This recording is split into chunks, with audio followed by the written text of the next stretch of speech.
Hi, and thanks for joining me today. Today we're going to be talking about primary and secondary movement, and I'm going to give you a few demonstrations with standing asana to understand a little bit more about why I developed this as a tool for alignment. Alignment isn't dogmatic, it's load optimization. Essentially, I am 160 pounds and 5'5", and I have to balance my weight over my frame. When I'm in a standing asana practice, that means I need to balance 160 pounds between 2 points, usually my feet. Maybe it's 1 point, just 1 foot, but I have to figure out how to do that in a way that creates equanimity, sthira and sukha. So let's take a look at that. Primary movement is what gets us into the pose. Secondary movement is what keeps us balanced. Now I'm going to start from the back of my mat, which I know is a little bit different from a vinyasa flow, but I'm going to come in as if I'm stepping into a lunge. Now we do this a lot in vinyasa. We'll come through from downward facing dog. So we're stepping forward. And this is really where that primary movement comes in. So in other practices, like Hatha yoga, for example, we might come into the asana a little bit differently. But because I teach vinyasa and I'm teaching you vinyasa sequencing, this is how I teach anatomy and alignment. So we're going to step forward into a lunge, and you'll notice I didn't do much to my back leg. I'm just going to leave that alone for now. My forward leg needs to come to a bend for warrior one. So this forward leg is in neutral. I know it's in neutral because the toes are forward of my pelvis. This is an anatomical neutral. Now, I'm flexing the hip flexor and I'm flexing in the knee. So that's flexion. Now, my back leg is what's keeping me balanced. If my back leg is too close to the midline, I'm not going to feel balanced. I'm going to feel like I'm on a tightrope. But if my back leg has space, then I can come into my warrior one with ease. Now, I might move my back foot over one effort just to give my pelvis a little bit more room.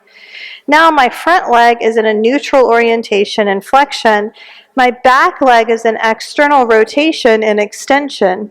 How do I know it's an external rotation? Because the toes are pointing to the top corner of the mat, and my back glute is activated. It's in flexion. It's pulling this leg into extension. So the primary movement in warrior one is neutral flexion, and the secondary movement is external rotation and extension. You'll notice I haven't said anything about the arms. That's because we can modify with the arms. My arms can be at the hips, at the heart, or my arms can be in flexion. But my arms aren't bearing any weight, and therefore they're not part of the primary or secondary movement. You might be asking yourself, how do you know your back leg is an external rotation? Well, let's look. We'll do it on the opposite side. Coming in to warrior one on the opposite side. Now I'm going to check in, and my toes are pointing to the top corner of my mat respectively. My pelvis is nice and neutral as it's going to get in warrior one. Now I've got all of this going. I feel stable. This is a good warrior one for me. Now I'm going to slide my front leg back to meet my back leg. You'll notice that my front leg toes are facing forward. My back leg toes are facing out like I'm in first position. This means this back leg was an external rotation and the front leg was in neutral. Let's take a look at warrior two. Now when we were in warrior one, our pelvis was facing forward. And now we're in warrior two, and our pelvis is facing not parallel to the long side of the mat, but it's sort of parallel to the top corner of the mat, the opposite side to the forward leg. This is external rotation and flexion. That's my primary movement. External rotation and extension is my secondary movement. Again, the arms have nothing to do with this because the legs are what's supporting the load.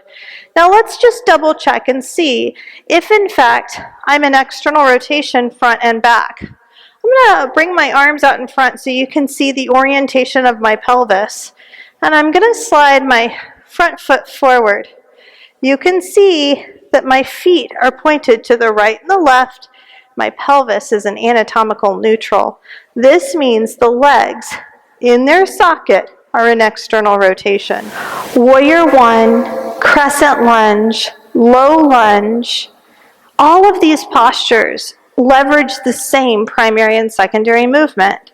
You're going to have flexion and neutral in the front leg, and you're going to have external rotation and extension in the back leg if the heel is down. If the heel is up, then you're going to have neutral extension. Let's look at the differences. Here we're in a crescent lunge, and you can see that my pelvis is square to the top of the mat, as square as it's going to get. Now, if I were to drop the heel, you see my pelvis automatically shifts, and then I have to work to get my pelvis back to a neutral position. That's where the secondary movement comes into play. I can move that back foot over so that I can find a more neutral pelvis for my warrior one. As you can see, when the back heel is up, we know that the back leg is in neutral, but that only happens for low lunge Anjaneyasana and crescent lunge. Half splits would be another example when we have our secondary movement neutral extension. It's hard to see primary and secondary movement in belly down back bends, so I'm going to use a chair and a modified version to show you how we use or leverage primary and secondary movements in belly down back bends. Let's say that I'm in a belly down back bend like Shalabhasana. Shalabhasana, I'm going to actually place my palms underneath my hips, just like this. So you can see there's external rotation in the shoulders, right? And back bends, belly down back bends especially, do leverage the shoulders as part of the primary secondary movement structure. So when we're in Shalabhasana, we have external rotation in the shoulders, and then we have extension in the pelvis. How do we bring the pelvis into extension? By contracting the glute.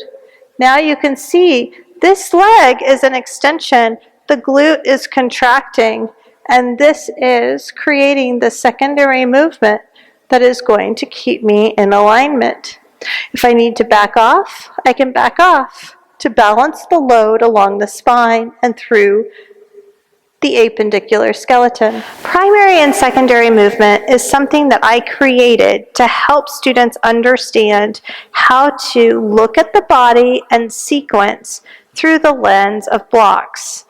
It's not something that you need to memorize if it doesn't resonate with you. It's simply more information for those individuals who need to understand how the blocks work together.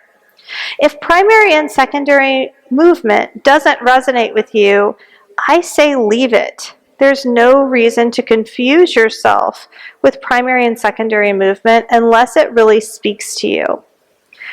There are so many different ways to look at yoga asana. This is just one way to look at yoga asana. I hope this video has helped to explain primary and secondary movement. Don't ever hesitate to reach out if you have any additional questions or if you want to check in on how to identify primary and secondary movement in asana.